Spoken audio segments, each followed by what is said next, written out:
बिस्मिल्लाहिर्रहमानिर्रहीम। अस्सलाम वालेकुम स्टूडेंट्स, मैं हूं Mohammad Awais academy of commerce से।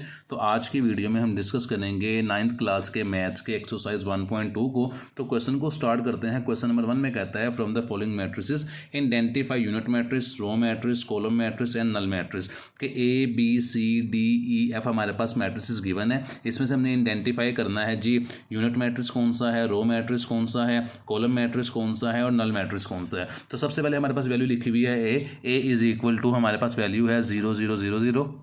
तो ए हमारे पास नल मैट्रिक्स है। नल मैट्रिक्स ऐसे मैट्रिक्स को कहते हैं जिसमें तमाम एलिमेंट्स हमारे पास जीरो हो, उसे नल मैट्रिक्स कहते हैं। इसके बाद बी वाली वैल्यू थी, बी वाली वैल्यू में हमारे पास लिखा हुआ है बी इज इक्वल टू 2 3 4। तो इसमें हमारे पास सिर्फ एक रो है, तो ऐसा मैट्रिक्स जिसके अंदर सिर्फ एक रो हो उसे रो मैट्रिक्स कहते हैं। तो बी हमारे पास रो मैट्रिक्स आ जाएगा। इसके बाद जो सी वाला पॉइंट है वो हमारे पास सी इज इक्वल टू 4 0 6 है। तो ऐसा मैट्रिक्स जिसमें सिर्फ एक कॉलम हो उसे कॉलम मैट्रिक्स कहते हैं। इसमें सिर्फ एक कॉलम है, इसको हम कॉलम मैट्रिक्स कह देंगे। कॉलम मैट्रिक्स के बाद हमारे पास डी इज इक्वल टू 1 0 0 1 है। तो इसे हम यूनिट मैट्रिक्स कहते हैं। ऐसा मैट्रिक्स जिसमें 1 और 0 वाले एलिमेंट होंगे उन्हें यूनिट मैट्रिक्स हम कह देंगे। इसके बाद हमारे पास ई है, ई इज इक्वल टू 0। तो इसके भी तमाम एलिमेंट हमारे पास जीरो ही हैं, इसको भी नल मैट्रिक्स कह देंगे हम। और एफ की वैल्यू हमारे पास गिवन है एफ इज इक्वल टू 5 6 7। तो ऐसा मैट्रिक्स जिसमें सिर्फ एक कॉलम उसे कॉलम मैट्रिक्स कहते हैं। तो ये भी हमारे पास कॉलम मैट्रिक्स आ जाएगा। तो क्वेश्चन नंबर 1 कंप्लीट हो चुका है। क्वेश्चन नंबर 2 में हमें वो कहता है कि from the following matrices identify, आपने बताना है कि स्क्वायर मैट्रिक्स कौन सा है, रेक्टेंगुलर मैट्रिक्स कौन सा है, रो मैट्रिक्स कौन सा है, कॉलम मैट्रिक्स कौन सा है, आइडेंटिटी मैट्रिक्स कौन सा है और नल मैट्रिक्स कौन सा है। 1 to 9 हमारे पास क्वेश्चन गिवन है। इन 1 to 9 को हमने बताना है कि हमारे पास 1 कौन सा है, सेकंड कौन सा है, थर्ड कौन सा है। तो सबसे पहले हमें पहचान हो चाहिए स्क्वायर मैट्रिक्स किसे कहते हैं। तो स्क्वायर मैट्रिक्स एक ऐसे मैट्रिक्स को कहते हैं जिसमें equal number of rose and column हो। तो यहाँ पे मैंने डेफिनेशन भी साथ लिख दी है। A matrix is called square matrix if the number of rows is equal to the number of column. अगर रोज एंड कॉलम्स आपस में इक्वल होंगे इसे हम स्क्वायर मैट्रिक्स कह देंगे। तो हमारे पास जो क्वेश्चन में ये वैल्यू देखें, ये गिवन है 3 वाली वैल्यू 6 -4 3 और 2। इसमें हमारे पास 2 रोज है और 2 कॉलम्स है। तो ये हमारे पास जो 3 वाला मैट्रिक्स हो जाएगा ये हमारे पास स्क्वायर मैट्रिक्स हो जाएगा। इसके बाद जो 4 वाली वैल्यू हमारे पास गिवन है उसके भी एलिमेंट 1 और 0 है। तो यहाँ पे देखें हमारे पास ये 3 वाला कॉलम था 6 -4 3 -2। इसमें 2 कॉलम 2 रोज हैं। 4th वाले के अंदर 2 कॉलम 2 रोज हैं। इसके बाद हमारे पास 8 वाले के अंदर 3 कॉलम 3 रोज हैं। तो जिसमें रोज एंड कॉलम बराबर होंगे उससे हम स्क्वायर मैट्रिक्स कहते हैं। तो स्क्वायर मैट्रिक्स हमारे पास ये तीनों आ जाएंगे, जिसमें हमारे पास 3 आ जाएगा, 4 आ जाएगा और 8 आ जाएगा। तो इन तीनों को लिख देते हैं स्क्वायर मैट्रिक्स के अंदर। तो यहाँ पे मैंने 3 को, 4 को और 8 को, तीनों को यहाँ पे लिख दिया क्योंकि इन तीनों के अंदर जो रोज एंड कॉलम थी वो हमारे पास इक्वल थी। यहाँ पे 2/2 थी, यहाँ भी 2/2 थी और यहाँ पे 3/3 थी। इसके बाद वो हमारे पास स्क्वायर मैट्रिक्स के बाद बताता है कि आपने बताना है रेक्टेंगुलर मैट्रिक्स कौन से होते हैं। तो रेक्टेंगुलर मैट्रिक्स एक ऐसा मैट्रिक्स होता है जिसमें रोज एंड कॉलम आपस में इक्वल नहीं होंगे, उसे रेक्टेंगुलर मैट्रिक्स कह देंगे। तो क्वेश्चन के अंदर हमारे पास जिनमें रोज एंड कॉलम आपस में बराबर नहीं होंगे वो रेक्टेंगुलर मैट्रिक्स हमारे पास कहलाएंगे। तो यहाँ पर हमारे पास अगर 1 वाले पार्ट में देखें, यहाँ पे हमारे पास 2 रोज हैं और 3 हमारे पास कॉलम है। तो इसमें रोज और कॉलम हमारे पास इक्वल नहीं है। तो फर्स्ट वाला हमारे पास रेक्टेंगुलर मैट्रिक्स हो जाएगा। इसके बाद हमारे पास जो रेक्टेंगुलर मैट्रिक्स होगा जिसमें रोज और कॉलम बराबर नहीं है, तो इसमें देखिए इसमें 3 रोज है हमारे पास और 1 कॉलम है। तो इसमें भी बराबर नहीं है। तो ये हमारे पास 2 वाला भी रेक्टेंगुलर मैट्रिक्स हो जाएगा। इसके बाद 3 और 4 हमारे पास तो पहले हो चुके हैं स्क्वायर मैट्रिक्स। ये हमारे पास 5 वाला पॉइंट है। इस 5 वाले पॉइंट में हमारे पास रोज एंड कॉलम बराबर नहीं है क्योंकि इसमें हमारे पास 3 रोज हैं और 2 कॉलम्स हैं। तो ये भी आपस में बराबर नहीं है, तो ये भी रेक्टेंगुलर मैट्रिक्स हो जाएगा। तो फर्स्ट वाला, सेकंड वाला और 5 वाला ये तीनों हमारे पास हो जाएंगे रेक्टेंगुलर मैट्रिक्स। इसके अलावा चेक कर लेते हैं 6 वाले पार्ट में वो कहता है 3 10 -1 है। तो इसमें हमारे पास 1 रोज है, 3 कॉलम है। तो इसमें भी हमारे पास रोज एंड कॉलम इक्वल नहीं है। तो ये भी हमारे पास रेक्टेंगुलर मैट्रिक्स हो जाएगा। इसके बाद हमारे पास 7 वाला पार्ट है। इसमें हमारे पास 3 रोज हैं, 1 कॉलम है, इसमें भी बराबर नहीं है। ये भी रेक्टेंगुलर मैट्रिक्स हो जाएगा। इसके अलावा हमारे पास जो 8 वाला है ये हमारे पास स्क्वायर मैट्रिक्स है और 9th वाला जो हमारे पास है ये भी हमारे पास रेक्टेंगुलर मैट्रिक्स हो जाएगा क्योंकि इसके अंदर हमारे पास 3 रोज हैं एंड 2 कॉलम्स है। तो इसको सोल्यूशन में लिख लेते हैं हम।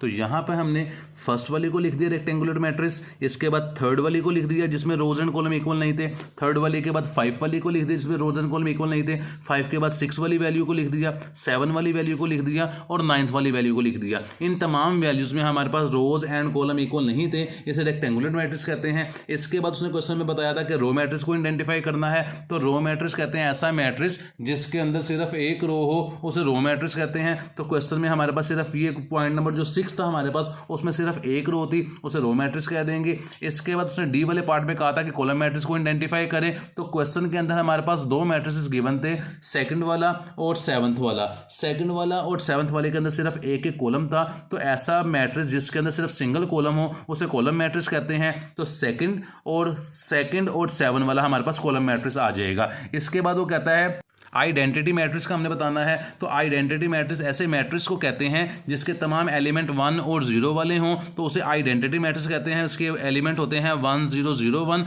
तो ये हमारे पास पॉइंट नंबर 4 था जो हमारे पास आइडेंटिटी मैट्रिक्स है, तो 4 वाले को हम आइडेंटिटी मैट्रिक्स लिख देंगे। इसके बाद लास्ट वाले पार्ट में वो हमें कहता था कि नल मैट्रिक्स बताएं, तो नल मैट्रिक्स कहते हैं ऐसे एलिमेंट जिनके तमाम एलिमेंट 0 हो, उसे नल मैट्रिक्स कहते हैं। तो एफ वाला जो हमारे पास पॉइंट गिवन था, सॉरी नल मैट्रिक्स जो एफ वाला पॉइंट था हमारे पास, वो हमारे पास नल मैट्रिक्स आ जाएगा और ये 9th वाला पॉइंट हमारे पास बनता है नल मैट्रिक्स का।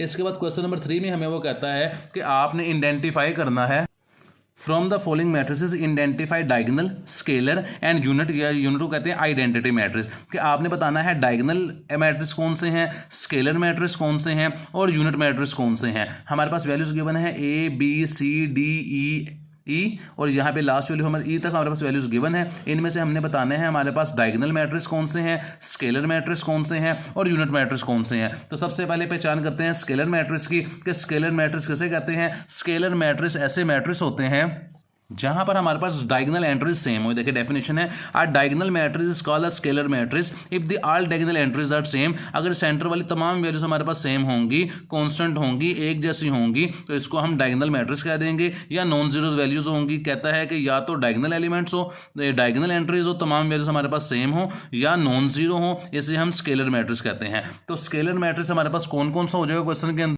स्केलर मैट्रिक्स की एक आसान पहचान ये भी है कि सेंटर वाली वैल्यू आपके पास सेम होनी चाहिए और बाकी तमाम एलिमेंट्स आपके पास 0 होने चाहिए। तो यहाँ पे देखें फर्स्ट वाली वैल्यू जो हमारे पास A = 4004 है, तो देखें दोनों वैल्यूज हमारे पास सेम है, बाकी एलिमेंट हमारे पास 0 है, तो ये हमारे पास स्केलर मैट्रिक्स का रहेगा जहाँ पे मैं टिक लगा रहा हूँ। इसके बाद हमारे पास ये दोनों एलिमेंट 0 तो हैं लेकिन दोनों वैल्यू सेम नहीं है, तो ये स्केलर मैट्रिक्स नहीं होगा। अगर मैं C की बात कीजिए तो C मेरे पास है 1 0 0 1, ये है मेरे पास आइडेंटिटी मैट्रिक्स चला जाएगा। इसके बाद हमारे पास डी वाली वैल्यू है, डी वाली वैल्यू में तमाम एलिमेंट 0 तो हैं लेकिन डायगोनल एलिमेंट हमारे पास सेम नहीं है, तो ये भी हमारे पास स्केलर मैट्रिक्स नहीं कहलाएगा। ई वाली की बात कीजिए तो 5 - 3 करें तो 2 बचता है मेरे पास, ये मैंने आगे लिख दिया, इसके ये 0 सादा आगे लिख दिया, ये 0 मैंने नीचे लिख दिया, 1 + 1 करूँ तो 2 आएगा। तो ये देखें इसको मैंने सोल्व किया तो जवाब आता है 2 0 0 2। तो देखें ये डायगोनल एलिमेंट्स हमारे पास दोनों सेम है और बाकी वैल्यू हमारे पास 0 है, तो ए वाला और ई वाला हमारे पास स्केलर मैट्रिक्स हो जाएगा। इसको हम लिख देते हैं, तो यहां पे मैंने लिख लिया A = 4004 एंड E = 5 - 3 0 0 और 1 1। इनको मैंने सोल्व करके आपको बताया, इन दोनों को सोल्व करेंगे 2 आ जाएगा, 1 + 1 करेंगे 2 आ जाएगा। ये भी डायगोनल एलिमेंट सेम है और बाकी वैल्यू 0 है, तो स्केलर मैट्रिक्स आ जाएगा। स्केलर के बाद उसने बताना है कि डायगोनल मैट्रिसेस कौन से होते हैं। तो यहाँ पर डायगोनल मैट्रिक्स की डेफिनेशन ये लिखी हुई है, a square matrix A is called the diagonal matrix if at least any one of the entries of the diagonal is not 0। कि हमारे पास कोई एक एंट्री नॉट 0 होगी या नॉन डायगोनल एंट्रीज होंगी जो कि 0 के बराबर होंगी, यानी कि एक वैल्यू हमारे पास कोई वैल्यू होनी चाहिए और बाकी एलिमेंट हमारे पास 0 होने चाहिए, इसे हम डायगोनल मैट्रिक्स कह देंगे। तो क्वेश्चन में हमारे पास, तो यहाँ पर जो हमारे पास डायगोनल मैट्रिसेस बनेंगे वो ए वाला भी बन जाएगा कि देखें एक वैल्यू हमारे पास वैल्यू है और बाकी 0 है, तो A B C D E ये तमाम की तमाम वैल्यूज हमारे पास डायगोनल मैट्रिसेस बन जाएगी। इसके बाद वो कहता है कि यूनिट मैट्रिक्स आपने बताना है जिसको आइडेंटिटी मैट्रिक्स भी कहते हैं, तो आपने यहाँ पे C = आइडेंटिटी मैट्रिक्स लिख देना है। पहले मैं आपको डायगोनल मैट्रिक्स का लिख के बता देता हूँ।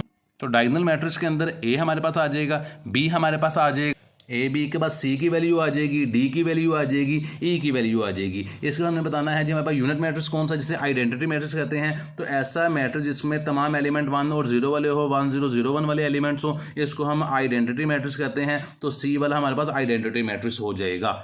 क्वेश्चन नंबर 4 में हमें वो कहता है find the negative of the matrices A B C D and E, कि ए से लेके ई तक हमारे पास मैट्रिसेस गिवन है, इनका हमने नेगेटिव फाइंड करना है। तो नेगेटिव फाइंड करने का आसान सा तरीका ये होता है, जो वैल्यूज प्लस में गिवन है उसे आप माइनस में लिख दें, जो माइनस में गिवन है उसे आप प्लस में लिख दें।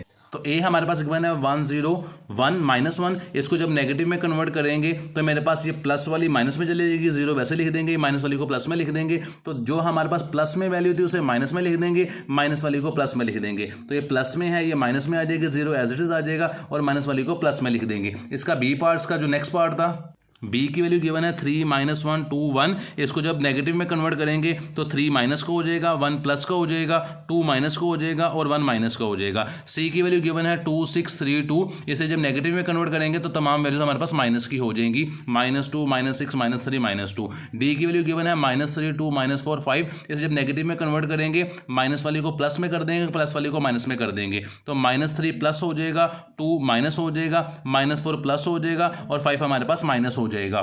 ये हमारे पास है 1 -5 2 3, इसको जब नेगेटिव में कन्वर्ट करेंगे तो 1 माइनस में हो जाएगा, 5 प्लस में हो जाएगा, 2 माइनस में हो जाएगा और 3 हमारे पास माइनस में हो जाएगा। इसके बाद हमारे पास क्वेश्चन नंबर 5 है। क्वेश्चन नंबर 5 की बात कीजिए तो क्वेश्चन नंबर 5 में मुझे वो कहता है find the transpose of the each of the following matrices, के नीचे दिए गए मैट्रिक्स का ट्रांसपोज आपने फाइंड करना है। तो ट्रांसपोज कैसे फाइंड करते हैं? ट्रांसपोज का एक आसान तरीक़ेकार ये होता है कि आप रोज को कॉलम में कन्वर्ट कर दें या कॉलम को रोज में कन्वर्ट कर दें, तो सिंपली हमारे पास ट्रांसपोज आ जाएगा। जैसे A इज इक्वल है 0 1 -2, इसका जब ट्रांसपोज लेंगे तो इस कॉलम मैट्रिक्स को हम रोज की शेप में लिख देंगे। मैं लिख के दिखाता हूँ आपको। तो यहाँ पे मैंने लिख दिया A इज इक्वल टू 0 1 -2, जब इसका ट्रांसपोज लेंगे तो ए टी का मतलब है A का ट्रांसपोज, ये जो कॉलम है इसे हम रोज की शक्ल में लिख देंगे 0 1 -2, तो ये हमारे पास इसका जवाब आ जाएगा। हमारे पास इसका नेक्स्ट पार्ट में कहता है B इज इक्वल टू 5 1 -6, इसका ट्रांसपोज हमने फाइंड करना है। तो जब इसका ट्रांसपोज मालूम करेंगे तो ये रोज की शक्ल में है, रो की शक्ल में, इसको हम कॉलम की शक्ल में लिख देंगे, तो इसे कन्वर्ट कर देंगे 5 1 -6, तो ये हमारे पास दूसरे का जवाब आ जाएगा। हमने B का ट्रांसपोज मालूम कर लिया है। सी पार्ट में हमें वो कहता है कि C इज इक्वल टू 1 2 2 -1 3 0, इसका हमने ट्रांसपोज मालूम करना है। तो जो हमारे पास ये 3 हमारे पास रोज गिवन है, इनको हम कॉलम की शेप में लिख देंगे, इन दोनों वैल्यूज़ को हम लिख देंगे 1 2, इन दोनों को कन्वर्ट कर देंगे कॉलम की शक्ल में, तो ये 2 और -1 आ जाएगा, ये इसको कन्वर्ट करेंगे तो ये 3 और 0 आ जाएगा। तो ये हमने C वाले का ट्रांसपोज मालूम कर लिया है। रोज को कॉलम में कन्वर्ट करने के अमल को ट्रांसपोज कहते हैं। डी की वैल्यू हमारे पास गिवन है 2 3 0 5, इसका ट्रांसपोज मालूम करेंगे तो 2 और 3 को कॉलम की शेप में लिख देंगे, तो ये 2 और 3 आ गया, ये 0 5 है, इसको भी कॉलम की शेप में लिख देंगे। तो लास्ट हमारे पास वैल्यू है E इज इक्वल टू 2 3 -4 और 5। तो जब इसका ट्रांसपोज मालूम करेंगे तो ई टी का मतलब है ई का transpose is equal two rows को कॉलम में कन्वर्ट कर देंगे, तो 2 और 3 -4 और 5, ये हमारे पास इस क्वेश्चन का जवाब आ जाएगा। तो F हमारे पास है F इज इक्वल टू 1 2 3 4, इसका ट्रांसपोज मालूम करेंगे। तो जब इसका ट्रांसपोज मालूम करेंगे तो F T is equal to, इसको रोज को कन्वर्ट कर देंगे कॉलम में, तो ये 1 2 3 एंड 4 आ जाएगा। तो रोज को कॉलम में कन्वर्ट करने को ट्रांसपोज कहते हैं। तो इस एक्सरसाइज का जो लास्ट क्वेश्चन है वो हम कर लेते हैं। इसके बाद लास्ट पार्ट में हमें वो कहता है verify if that if A is equal to 1 2 0 1, B is equal to 1 1 0 2, then A का transpose is equal to A, कि अगर A बराबर है इसके और B बराबर है इसके, तो आपने दो वैल्यूज को सोल्व करना है। राइट हैंड साइड को प्रूव करना है, लेफ्ट हैंड साइड को प्रूव करना है। राइट हैंड साइड के इज इक्वल, तो लेफ्ट हैंड साइड में वो कहता है कि पहले आपने A का ट्रांसपोज लेना है, ट्रांसपोज लेने के बाद फिर उसका ट्रांसपोज लेना है, तो जो आपको जवाब आएगा वो आपका A के इक्वल आएगा। तो इसको सोल्व कर लेते हैं। तो क्वेश्चन नंबर 6 की वैल्यू हमने लिख ली है कि A is equal to 1 2 0 1, B is equal to 1 1 2 0। तो हमने पहले पार्ट 1 को सोल्व करते हैं। उसमें वो कहता है लेफ्ट हैंड साइड में आपने A का ट्रांसपोज लेना है और ट्रांसपोज का देन अगेन ट्रांसपोज लेना है। तो सबसे पहले हम A की वैल्यू हमने ऊपर लिख चुके हैं, इसका ट्रांसपोज लेंगे तो रोज को कॉलम में कन्वर्ट करने को ट्रांसपोज कहते हैं। तो ये देखें, ये मेरे पास रोज में गिवन है, ऐसे कॉलम में लिखेंगे, 1 और 2 को ऐसे लिख देंगे, 1 और 2 इन दोनों को लिख देंगे, तो मेरे पास ये 1 और 2 आ गया, तो ये मेरे पास आ गया 0 और 1, ये हमने A का ट्रांसपोज मालूम कर लिया है। अब A के ट्रांसपोज का अगेन ट्रांसपोज हमने लेना है, क्योंकि क्वेश्चन में उसने हमारी कंडीशन ये लगाई थी कि आपने ए के ट्रांसपोज का ट्रांसपोज लेना है। तो ए का जो हमारे पास ट्रांसपोज आया था वो मेरे पास ये आया था, इसका अगेन ट्रांसपोज लेंगे तो इस रो को कॉलम में कन्वर्ट करेंगे, तो इस रो को जब कॉलम में कन्वर्ट करेंगे तो ये आ जाएगा 1 और 0, जब इस रो को कन्वर्ट करेंगे ये आ जाएगा 2 और 1। तो ये जो ए का ट्रांसपोज लिया है तो देखिए मेरे पास वही वैल्यू आ रही है जो ए की वैल्यू गिवन थी 1 2 0 और 1, ये देखिए 1 2 0 और 1। तो हमारे पास प्रूफ ये हुआ है कि जो उसने हमें कंडीशन बताई थी कि ए के ट्रांसपोज का transpose is equal to A है, ये left hand side is equal to right hand side है। तो यही मेरे पास इस क्वेश्चन का आंसर है। तो इसका बी पार्ट देख लेते हैं। तो बी पार्ट हमें वो कहता है b इज इक्वल टू 1 1 0 2। इसमें हमें कहता है आपने प्रूफ करना है b का ट्रांसपोर्ट लेंगे तो आपका b के बराबर आएगा। तो सबसे पहले b ट्रांसपोज हम मालूम कर लेंगे, तो कॉलम को रोज में कन्वर्ट करने के अमल को या रोज को कॉलम में कन्वर्ट करने के अमल को ट्रांसपोज कहते हैं। तो ये हमारे पास जो रो गिवन है इसे कॉलम में कन्वर्ट करेंगे तो ये 1 और 1 आ जाएगा, इसे कन्वर्ट करेंगे ये 2 और 0 आ जाएगा। ये मैंने b का ट्रांसपोज मालूम कर लिया है। फिर b के ट्रांसपोज का अगेन ट्रांसपोज लेना है, तो आपने नीचे सोल्व करना है, मैं इससे आगे सोल्व कर देता हूँ। बी के ट्रांसपोज का अगेन ट्रांसपोज लिया तो हमने कॉलम को रो में जब कन्वर्ट किया तो इन दोनों वैल्यूज़ को कन्वर्ट कर देंगे कॉलम में, तो ये 1 और 2 आ जाएगा। जब इन दोनों को कन्वर्ट करेंगे वो 1 और 0 आ जाएगा। तो देखें ये भी वही जवाब आया है जो हमारे पास बी की वैल्यू गिवन थी।